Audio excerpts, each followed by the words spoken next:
అంటలేము అధ్యక్ష. కానీ మన పక్క రాష్ట్రమైనటువంటి ఆంధ్రప్రదేశ్కి ఇచ్చినట్టు కంపేర్ చేస్తే మనం ఏ స్థాయిలో ఉన్నాం, బీహార్కి మధ్యప్రదేశ్కి ఇస్తున్నటువంటి ఈ నిష్పత్తిలో చూస్తే మనం ఎంత వెనుకకున్నాం. నేనేమంటున్నా, మనం తీసుకొద్దాం. తెలంగాణ రాష్ట్రానికి ఈరోజు నిధులు అవసరం ఉన్నాయి, ఖచ్చితంగా సెంట్రల్ గవర్నమెంట్ ఇవ్వాల్సిన అవసరం ఉంది. దాని మీద ప్రెషర్ బిల్డప్ చేయడానికి మీరు ఏ కార్యక్రమం తీసుకున్నా కూడా పూర్తి స్థాయిలో ప్రభుత్వం మీ ఎంబడి రావడానికి కూడా సిద్ధంగా ఉంది అని తెలియజేస్తా ఉన్నా అధ్యక్ష. మంత్రి గారు, అధ్యక్ష, బహుశా మంత్రి గారికి మరి తెలిసినట్లు లేదు అధ్యక్ష. మొన్ననే మరి ఇంట్రెస్ట్ పర్సంటేజ్ కూడా తగ్గించి ఈ రాష్ట్రానికి అనేక వేల కోట్ల రూపాయలు సేవ్ చేసినట్టు ముఖ్యమంత్రి గారు చెప్పారు అధ్యక్ష. మరి చేసినేమో బాధ్యత అంటారు అధ్యక్ష. మీరు వాళ్ళు 11% వడ్డీలోకి తీసుకొస్తే దాన్ని 4%, 7% తీసుకొచ్చి వడ్డీలు తగ్గించి ఈరోజు మీకు రెవెన్యూ ఇచ్చే ఎఫ్ఆర్బిఎం దాటి మీరు లోన్లు తీసుకొస్తే ఇప్పించినాం అధ్యక్ష. ఆఫ్ బారోయింగ్ తీసుకొస్తే ఇప్పించినాం అధ్యక్ష. మీకు ఆర్ఎండ్బిలో డబ్బులు కావాలంటే ఇప్పించినాం అధ్యక్ష. రైల్వే కావాలంటే ఇప్పించినాం అధ్యక్ష. మీకు ఏది కావాలంటే అది ఇచ్చిన తర్వాత కూడా ఈరోజు మీకు చేతగాక మీరు చేయలేక ఈరోజు మరి నేను మంత్రి గారిని అడుగుతా ఉన్నాను. మంత్రి గారు, మీరు బీసీ వెల్ఫేర్ మినిస్టర్గా ఈరోజు ఒక బీసీ మంత్రిగా మీకున్న పోర్ట్ఫోలియో ఏంది అధ్యక్ష? జిమ్మలు, కోళ్ల పెంపకాలు. మీరు మంచి పోర్ట్ఫోలియో అడగొచ్చు కదా అధ్యక్ష. ఇది ఏం అధ్యక్ష? మీరు బీసీ సార్, మేము స్ట్రాంగ్గా we take offense in his statement, Adhyaksha. Every portfolio is important. All portfolios are important. Sir, you are criticizing the people who ekes a livelihood on these portfolios, Adhyaksha. ఏ వాపస్ తీసుకోవాలి అధ్యక్ష. ఒక BC మంత్రి గారిని పట్టుకొని దానిపై ఆధారపడి ఉన్న లక్షలాది మంది జనానికి సంక్షేమానికి ఆలోచన చేస్తా ఉన్న మంత్రి గారిపై ఆధారపడిన ప్రజలందరినీ కూడా ఇదంతా కూడా ఆ విధంగా మాట్లాడటం అధ్యక్ష. మహేశ్వర్ రెడ్డి గారు తప్పకుండా సభకు క్షమాపణ చెప్పాలి. ఈ రోజు పోర్ట్ఫోలియోల విషయంగా ఇంత చులకన మాట్లాడుతూ ఉన్న సందర్భంలో వారు ఖచ్చితంగా క్షమాపణ చెప్పాలి అధ్యక్ష. ఏ పోర్ట్ఫోలియో కన్నా ఇది ఇంపార్టెంట్ పోర్ట్ఫోలియో, అది అన్ఇంపార్టెంట్ పోర్ట్ఫోలియో ఉంటుంది అధ్యక్ష. ఏం అధ్యక్ష, ఏం మాట్లాడుతున్నారు అధ్యక్ష? ఇదే ఎనీ మీనింగ్ అధ్యక్ష? కోళ్ళని అంటున్నాడు సార్. కోళ్ళ మీద ఆధారపడి ఉన్న పరిశ్రమలు కానీ ఉపాధి పొందేవారిని కానీ దానికి సంబంధించిన ప్రొఫెషన్లో ఉన్నవారు అందరికీ సంబంధించిన వారిపైన కూడా అంత చులకన ఎందుకు అధ్యక్ష? వారికైతే మహిళల పరంగా చులకన, వీరంటే ఓబీసీల పరంగా చులకన. ఏంది అధ్యక్ష? ఏంది ఇది? ఎవరి గురించి మాట్లాడుతూ ఉన్నారు? ఓబీసీలు అంటే కూడా లెక్కలేదు వీరికి. ఏంది అధ్యక్ష? అధ్యక్ష, శ్రీధర్ బాబు గారు చాలా తెలివిగా సబ్జెక్ట్ని డివైడ్ చేసే ప్రయత్నం చేస్తూ ఉన్నారు. స్వయంగా ఈరోజు ఈ ఫిషరీస్ మినిస్టర్ గారే నాకు ఇచ్చిన పోర్ట్ఫోలియో ఏందని చెప్పి మీడియా వాళ్ళతోటే నేను ఏం పని చేయాలా, నాకున్న లిమిటేషన్స్ ఏందని చెప్పేసి బాధపడ్డటువంటి అంశం మాత్రం చెప్తా ఉన్నాను. నేను ఒకటే విషయం తెలియజేస్తా ఉన్నాను అధ్యక్ష. 42% ఇతనే బార్ క్యూ సార్ హమారా తో ఆన్సర్ సునియే. అధ్యక్ష, రాంగ్ అధ్యక్ష.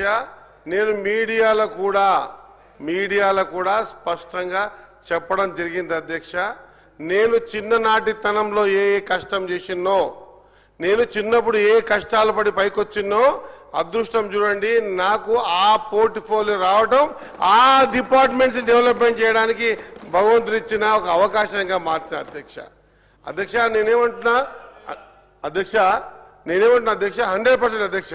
ఒక ఫిషర్మెన్ కమ్యూనిటీకి ఈ 72 ఏళ్ల స్వతంత్ర దేశంలో ఫిషర్మెన్ కమ్యూనిటీకి సంబంధించిన ఆ కులానికి సంబంధించిన వ్యక్తికి చేపల శాఖ రావడం ఇది మొదటిసారి అధ్యక్ష.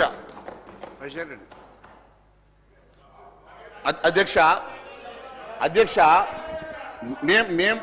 ఎందుకంటే పొన్నం ప్రభాకర్ గారు వారు మాట్లాడినందుకు నేను 42% మంది బీసీలకు ఎందుకు మీరు మినిస్ట్రీ ఇవ్వలేదు అంటూనే అడిషనల్ పోర్ట్ఫోలియో ఇవ్వచ్చు అధ్యక్ష. వారికి ఇవ్వడం సంతోషము.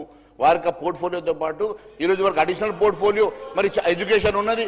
వారు మంచి చదువుకున్న వారు ఒక క్రికెటర్, వారు రంజీ ట్రోఫీ ఆడినటువంటి ఒక క్రికెటర్, ఒక మంచి చదువుకున్న వ్యక్తి. వారికి ఎందుకు ఎడ్యుకేషన్ ఇవ్వద్దు అధ్యక్ష? వారికి ఎందుకు హోమ్ ఇవ్వద్దు అధ్యక్ష? రెవెన్యూ ఎందుకు ఇవ్వద్దు అధ్యక్ష? వారికి మంచి పోర్ట్ఫోలియో ఇస్తే తప్పేమున్నది? అడిషనల్ పోర్ట్ఫోలియో ఇవ్వచ్చు కదా, తప్పేమున్నది అధ్యక్ష? మేము అడిగేదంటే తప్పేమని ఉన్నదా అధ్యక్ష? ఈరోజు మరి ఈరోజు మరి మరి ఈరోజు మరి కమిషన్ల కోటాలో ఈరోజు ఈ రాష్ట్రంలో కమిషన్ సార్ నేను కోరుతా ఉన్నాను అధ్యక్ష, చాలా సూచనలు ఇచ్చారు. మేము అడుగుతా ఉన్నాం, మా ప్రాంతానికి సంబంధించిన పార్లమెంట్ సభ్యులు ఈరోజు కేంద్ర ప్రభుత్వ కేబినెట్ లో ఉన్నారు. సంజయ్ గారు ఏం శాఖ ఇచ్చారు అధ్యక్ష? ఇచ్చారు, అది కూడా home ministry of state. Cabinet మంత్రి ఎందుకు ఇవ్వలేదు? లేకుంటే హోం మంత్రి నేరుగా ఎందుకు ఇవ్వలేదు? మేము అడుగుతలేము అధ్యక్ష. It's the prerogative of the prime minister. ఆ విధమైన పోర్ట్ఫోలియో ద్వారా వారు ఏదో సాధించొచ్చని వారిపైన నమ్మకంతో ఇచ్చారు. మరి మీరు ఒక పక్షాన ఎవరికి ఇచ్చారు అధ్యక్ష కేబినెట్ మినిస్టర్ హోదా? ఇక్కడ ఉన్న బలహీన వర్గానికి సంబంధించిన మీ పార్లమెంట్ సభ్యుడికి, మా కరీంనగర్ పార్లమెంట్ సభ్యుడికి మీరేమిచ్చారని అడుగుతా ఉన్నాము మహేశ్వర్ రెడ్డి గారిని.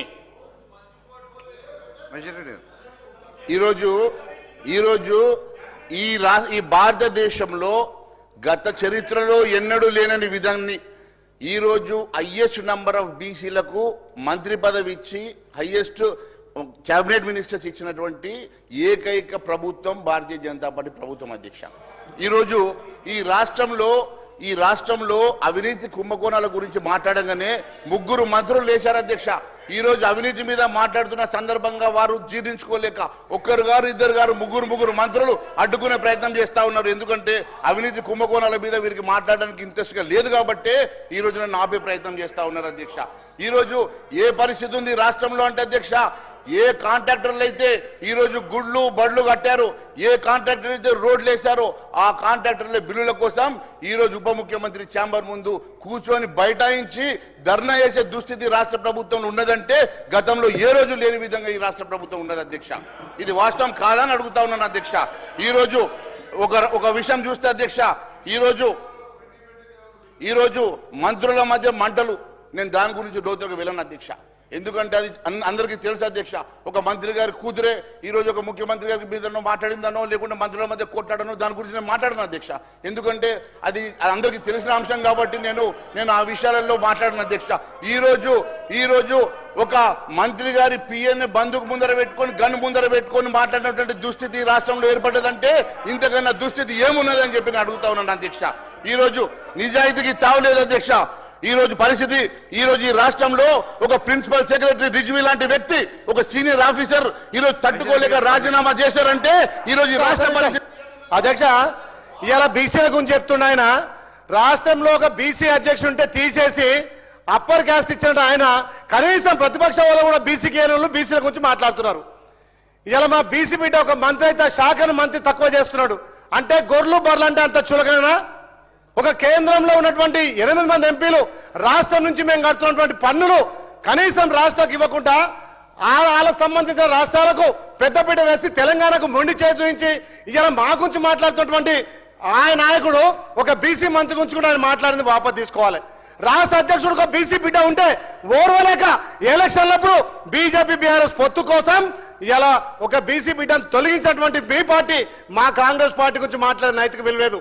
ఇలా మా ముఖ్యమంత్రి రెడ్డి బిడ్డ ఉన్న బీసీల కోసం 42% ఇలా ఉద్యోగ ఉపాధి రాజకీయాల్లో అవకాశం ఇచ్చిండు. మొన్న సర్పంచ్ ఎలక్షన్లలో, మొన్న మున్సిపల్ ఎలక్షన్లో జనరల్ స్థానంలో కూడా బీసీలకు పెద్దపీట వచ్చింది కాంగ్రెస్ పార్టీ. ఇలా మా రాహుల్ గాంధీ ఆలోచన మా ముఖ్యమంత్రి ఇలా తెలంగాణ భారతదేశానికి కూడా మొదలైంది. ఇలా మీ మోడీ గారు మన రాష్ట్రాన్ని ఆదర్శంగా తీసుకొని ఇలా జలగణలో కులగన పెట్టిండు. ఇది ఆదర్శం కాదా భారతదేశం తెలంగాణ? మా ముఖ్యమంత్రి ఇలా భారతదేశానికి ఆదర్శంగా 1931లో కులగణన అయితే మొన్న మన రాష్ట్రంలో కులగణను ఇలా మీ మోడీ ఆదర్శంగా తీసుకుంటూ దీన్ని మీరు పరిగణన తీసుకోవాలి. ఇలా మా ప్రతిపక్ష నాయకుడు మాట్లాడిన మాటలను ఒక బీసీ మంత్రి మీద మాట్లాడిన వాపసు తీసుకోవాలని చెప్పి నీకు సభ డిమాండ్ చేస్తున్నా అధ్యక్ష. ఈరోజు అధ్యక్ష సబ్జెక్ట్ మాట్లాడుతుంటే మీరే డివైడ్ చేస్తున్నారు. 4 సార్లు 5 సార్లు లేస్తున్నారు. ఈరోజు అధ్యక్ష బీసీ అంశాన్ని పొన్నం ప్రభాకర్ గారు లేవనెత్తారు. నేను మరి వారి మంచి పోర్ట్ఫోలియోలు వారు చదువుకున్న వాళ్ళకు మంచి పోర్ట్ఫోలియో ఇవ్వడం తప్పేముంది, మంచి పోర్ట్ఫోలియో ఎందుకు ఇస్తలేరు అన్నాను, అది మాట్లాడాము. దాన్ని పక్కన పెడితే ఈరోజు నేను కుంభకోణాల మీద అవినీతి మీద మాట్లాడితే ఇంతమంది లేచి మీద పడితే ఎట్లా అధ్యక్ష? వీరికి కుంభకోణాల మీద అవినీతి మీద మాట్లాడాలంటే వాళ్ళు తట్టుకోలేకపోతుండ్రు అధ్యక్ష. ఈరోజు నేను ఒకటి అడుగుతా ఉన్నాను, ఈరోజు ఎందుకోసం మరి దాని మీద ఆన్సర్ చేయండి. నేను చెప్పిన దాంట్లో ఒక ప్రిన్సిపల్ సెక్రటరీ రిజ్వీ లాంటి సీనియర్ ఆఫీసర్ ఎందుకోసం రాజీనామా చేయాల్సి వచ్చింది అధ్యక్ష? మీ పద్ధతి చూసి తట్టుకోలేక రాజీనామా చేస్తే దాని గురించి ఎందుకు మీరు మాట్లాడతలేరు అధ్యక్ష? ఈరోజు ఒక హానెస్ట్ ఆఫీసర్, ఒక సిన్సియర్ ఆఫీసర్ కూడా ఈ రాష్ట్రంలో నిజాయితీగా పనిచేసేటువంటి పరిస్థితి లేదంటే ఇంతకన్నా దౌర్భాగ్యం ఈ రాష్ట్రంలో ఇంకొకటి ఉన్నదని మాత్రమే నేను అంటున్నాను అధ్యక్ష.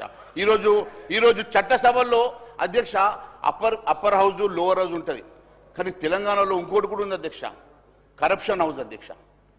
ఈరోజు 3 హౌజులు అయిపోయినాయి అధ్యక్ష. ఇక్కడ ఈ కరప్షన్ హౌస్ని దాటుకుంటేనే ఎక్కడికైనా వెళ్ళే పరిస్థితి ఉన్నది అధ్యక్ష. ఈ రోజు నేను చెప్పేటువంటి పరిస్థితి ఒకసారి ఆలోచన చేయండి అధ్యక్ష. ఈరోజు సీనియరు, సిన్సియరు, హానెస్ట్ ఆఫీసర్లు ఈ రాష్ట్రం నుంచి తప్పుకునేటువంటి దుస్థితి ఎందుకు ఏర్పడ్డదో దాని మీద మీరు ఒకసారి మేధోమథనం చేసుకోవాల్సిందిగా నేను సూచిస్తా ఉన్నాను అధ్యక్ష. ఈరోజు మరి ఒకవైపు భూ కబ్జాల పర్వం అధ్యక్ష, సామాన్యుడు సొంతింటి కళ ఈరోజు వాళ్ళు ఎంతో కష్టపడి కట్టుకున్నటువంటి ఇండ్ల అధ్యక్ష బుల్డోజర్లతో కూల్చేస్తా ఉన్నారు. ఈరోజు ఆ భూములన్నీ జమ చేసి హైడ్రా పేరు మీదనో ఇంకొక పేరు మీదనో ఈరోజు మీరు కూల్చేటువంటి వేల కుటుంబాలను రోడ్డు మీద పడేసి ఈరోజు వేల మరి ప్లాట్లను మీరు జమ చేసుకొని ఎవరికి ఇద్దామనుకుంటున్నారు అధ్యక్ష? ఎవరి ఖాతాలో ఇద్దామనుకుంటున్నారు అధ్యక్ష? ఎవరికి రాసిద్దామనుకుంటున్నారు అధ్యక్ష? ఆ భూములన్నీ జమ చేసి ఎవరి కోసం జమ చేయాలనుకుంటున్నారు అధ్యక్ష? ఈరోజు కొన్ని వేల మంది ఈరోజు ఎంతో కష్టపడి కట్టుకున్నటువంటి ఇండ్లు ఈరోజు సామాన్య ఇండ్లు కూలగొట్టేసి ఆ భూములన్నీ జమ చేసి ఎవరికి పట్టాలు చేసి ఇద్దామని చెప్పి ఆలోచిస్తా ఉన్నారు. ఒక్కసారి సమాధానం చెప్పమని అడుగుతా ఉన్నాం అధ్యక్ష. వారి అర్థనాదాలు నిలబడతలేవు అధ్యక్ష, వారి ఏడుపు నిలబడతలేవు అధ్యక్ష. ఈ రకంగా ఈరోజు ఒక కష్టపడి ఇల్లు కట్టుకుంటే ఇదే ప్రభుత్వం పర్మిషన్ ఇస్తుంది, ఇదే ప్రభుత్వం వాళ్ళ దగ్గర హౌస్ ట్యాక్స్ తీసుకుంటుంది, ఇదే ప్రభుత్వం కరెంటు బిల్ తీసుకుంటుంది. అదే ప్రభుత్వం వచ్చి మళ్ళీ ఇల్లు కూలగొడితే ఆ కుటుంబం రాత్రికి రాత్రి ఎక్కడ పోతుంది అధ్యక్ష? దానికి సమాధానం చెప్పరు అధ్యక్ష. దానికోసం సమాధానం చెప్పరు అధ్యక్ష. ఈ రోజు ఎవరి కోసం జమ చేస్తున్నారు? ఈ భూములు ఎవరి కోసం